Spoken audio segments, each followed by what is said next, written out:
But there's also this pragmatist approach that he has, and throughout the discussion, you can see he has it, and near the end, he actually explicitly talks about that pragmatist thing. So it's almost like, and we can find this in his earlier discussions as well, which he had with other thinkers, where he sees the efficacy of the belief in God without necessarily subscribing to the belief in God, right?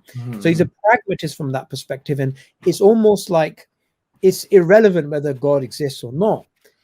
From a pragmatic point of view, it's more like, well, it's very useful to have this belief system. So I'm not saying he definitely doesn't believe in God. He definitely does believe in God. I'm just saying I'm sure you're aware of his pragmatist thoughts. So what are your thoughts on this?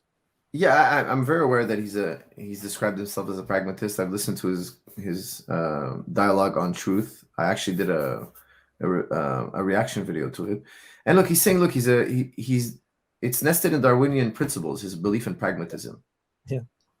But ultimately, what I was saying is that if you ask Darwin, why do you believe in these principles, these Darwinian principles named after you, he wouldn't say because it's pragmatic. Yeah. He would have said, look, because I observed it in the universe. It corresponds to what I've observed. So that's why I was highlighting, and I have a high respect for Jordan Peterson, Dr. Jordan Peterson. He's a very intelligent man. And I'm sure if somebody goes back and listens to the things I say, I made many of mistakes. I admit them, and I'm always happy when people highlight them to me, especially when they do it in a nice way. And I like to readjust my position when I do make a mistake. I'm not a perfect logician. I'm far from it, and I'm trying to learn. Okay, but he made an error, in my opinion, here. He says, look, I'm a pragmatist. At least this is how I understood him. He's saying, I'm a pragmatist. Whatever serves life is true. If it doesn't serve life, I will never believe it. It could be correct, but I don't hold it as what he refers to as true. It's a very complex and advanced view, and it's a legitimate view in philosophy. There is a such thing as philosophers who believe in pragmatism. Why should you believe anything else? If it's not useful for me, why should I believe it? What benefit does it bring me? Many people believe in God because it benefits them. They want the afterlife. Right? So he's saying, look, you're all in the same boat. Not necessarily Jordan Peterson, but pragmatists will tell you, look, we all, some pragmatists believe that everybody's really pragmatic. You only believe what benefits you. Yeah. And he's saying, look, I believe in pragmatism and nested in Darwinian principles. So basically, if it's true enough, it should survive. It has to be true enough. It doesn't have to be the complete truth. It's just got to be true enough to serve me. Now, it flies in the face of what we call a correspondence theory. Correspondence theory is we really care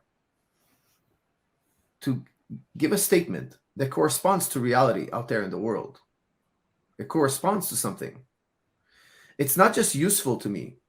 I don't tell myself that my neighbor is friendly to me and turn the blind eye when he does something evil, because in my mind, I have to have a friendly neighbor to survive. No, I'm a realist. If my neighbor is friendly, I want to see him for who he is. You know, there's a prayer the Prophet used to always say, God, show me how things truly are. Because we all add our biases to it. We all want to see what pleases us in the world. Very few of us see the world as it truly is. You know, you have to strip your bias. Part of becoming an objective thinker is to be aware of your bias. You know, this was what made Socrates so famous. Socrates said, know thyself. How could you know the world if you don't know yourself first? He believed in first understanding the human mind, how it works, and then studying the world. Because the Greeks before Socrates, the pre-Socratics, they were studying the world. What is the world made of? Substance theory. What is the world? How does the world work? What is it made of? How does it function? And Socrates said, no, stop all that. You're starting at the wrong end. First, start internally. Understand yourself. Then understand how you think, your biases, etc. Then go search into the world. You know, in the Quran, it says the same thing. It says, study the dunya and your inner self. This dualism, okay? We have to study both. But if you're a pragmatist, and if you're a pragmatist and you're modeling your pragmatism on Darwinism, well, Darwin was not a pragmatist per se. Darwin is saying, look, I'm telling you these things, these Darwinian principles here. I'm writing them down. I'm writing you this book because I believe it corresponds to how the world works. It's correspondence theory. Darwin was not trying to say something that's going to advance his particular race. Now, some people argue that, of course, and it might be partially true. For certain, he had biases. No man is perfectly No thinker is perfect when it comes to correspondence theory. We all have our biases. We have to be aware of them. So Darwin had his biases for certain, no doubt. He would admit that. But he wasn't a pragmatist. He was working on correspondence theory. This is the issue, because in Islam, we are correspondence theorists. God is telling you this is how the world is. This is the reality around you, whether you like it or not. And where it seems like Peterson is telling us, look, because one time a woman asked him in an interview, do you believe in God? And his answer was, I act like I believe in God. Interesting. Which I found a very fascinating answer, because I said to myself then, okay, he's a pragmatist. Believing in God will allow him to, stay sober, be good to his wife, be friendly to his neighbor. He's going to have, all in all, a more successful life. And it's true. I mean, who conquered the West? It was Christianity. Christianity was wildly successful. Islam was wildly successful, is wildly successful. Yeah. They're the fastest growing groups in the world. And why is that? Because people hold to these virtues and principles, and it makes their nuclear family very strong, very successful. Like, say what you say about different groups. The groups that are propagating their culture faster than everybody else are the Christians and the Muslims. Of course, there are other groups as well, but these are the two fastest growing groups, and Islam even more so. So they're highly successful. Now, that for me it's the facade of being a believer. I don't find that to be a true believer, and this is explicit in the Quran. Islam calls them hypocrites. You say you believe, but you don't really believe. It's better to say, look, I don't believe.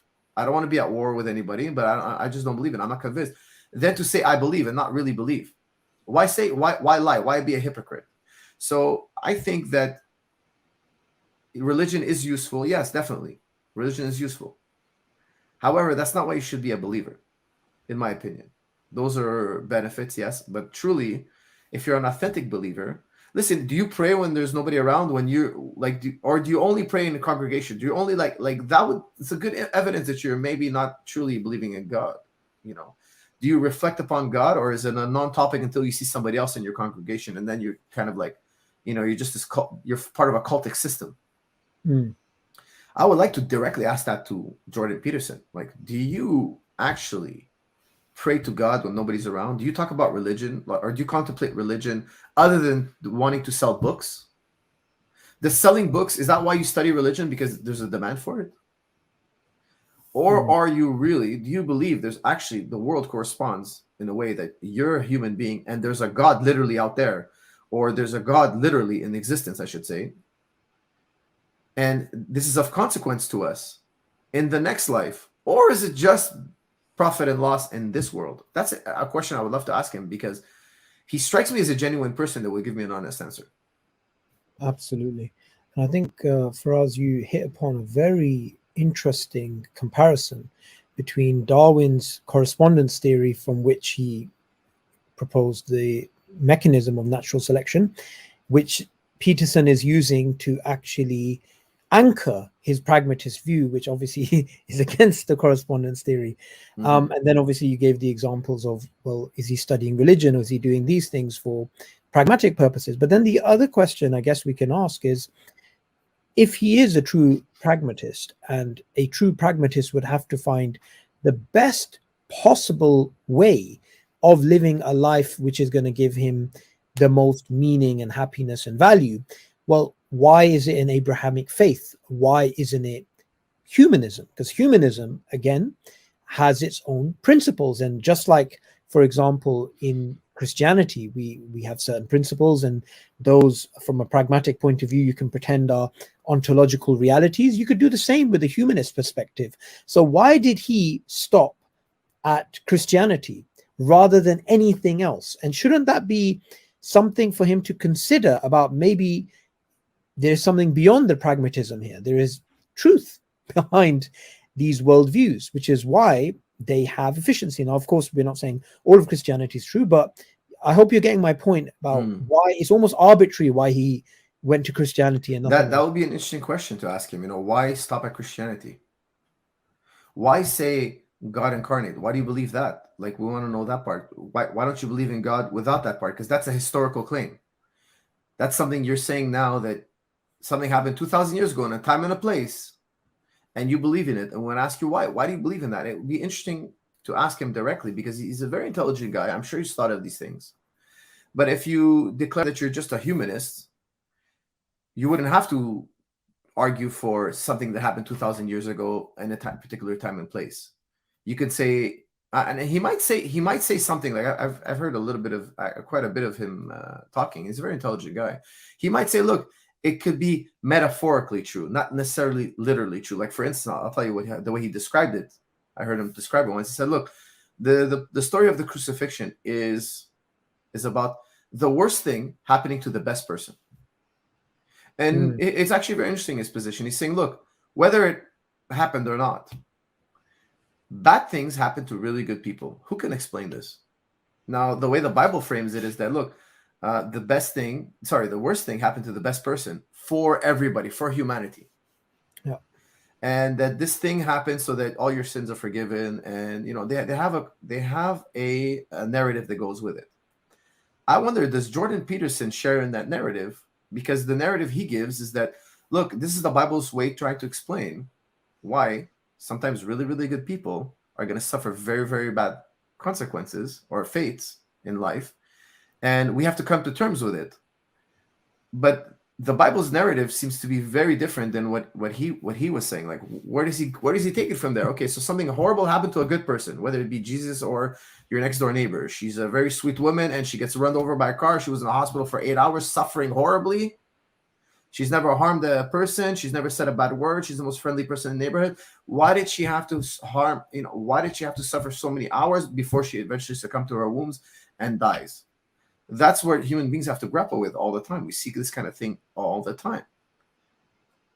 Where does he take it from there? Because the Bible's general narrative is very different. It's like, hey, okay, something bad happened to somebody very good, but here's why. It doesn't explain why that lady now got hit by a car and died. So he's saying, look, I've heard Peterson ask, what's more true? A truth that is metaphorically true, or something that corresponds in reality? I think they're both true. He's right. There are things that are metaphorically true. There's no doubt. I mean, Ghazali spoke about this for certain. There are things that are metaphorically true. There are things that are correspondingly true. And we have to acknowledge that they both have a value of truth. Yeah. Like, for instance, I hold the story of Little Red Riding Hood to be true. Now, I don't think it's literally true, but I think it's a story to teach young girls, don't trust men. Men will say anything to get you into bed. That's what the story is. When this is, it makes total sense to me. Little Red Riding Hood. And men will tell you they're going to help you in every which way. Oh, they're going to make life better for you. They're really just trying to get you into bed. They're wolves.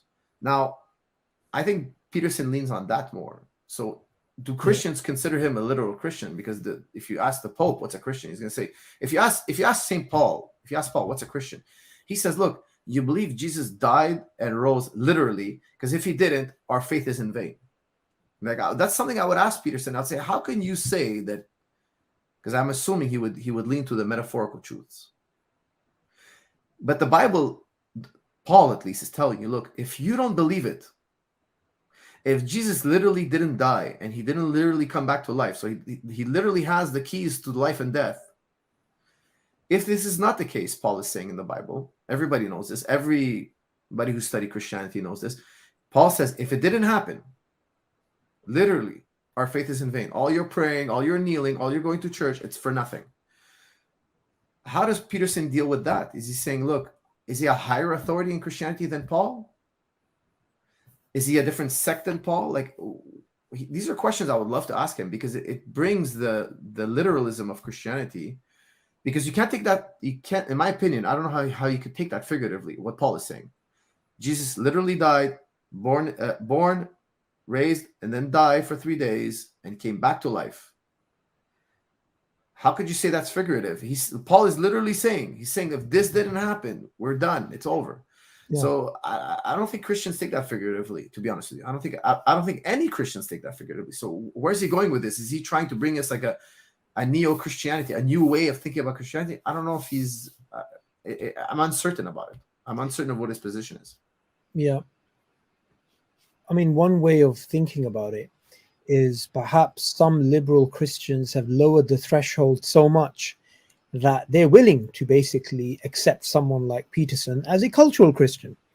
And we have this sort of problem, especially in Europe. We have it less so in across the pond in America. But for example, we'll have the Archbishop of Canterbury, the highest authority in England, in the Church of England, basically saying that he sometimes doubts God, and that's supposed to be some way of getting closer to the liberals and the atheists and the other people who are skeptical. But as Muslims, we would never do that. We would actually be very certain in our faith, and we would not try and pander to popular notions, whether it's liberalism, feminism, or skepticism, or Darwinism, or scientism. We would not want to actually attract those type of people. We would actually want to challenge those people and say to them, no, actually what you're doing is you're giving a representation of reality that doesn't match what reality is, and Islam is the truth, and so on and so forth. We'll have that sort of certainty.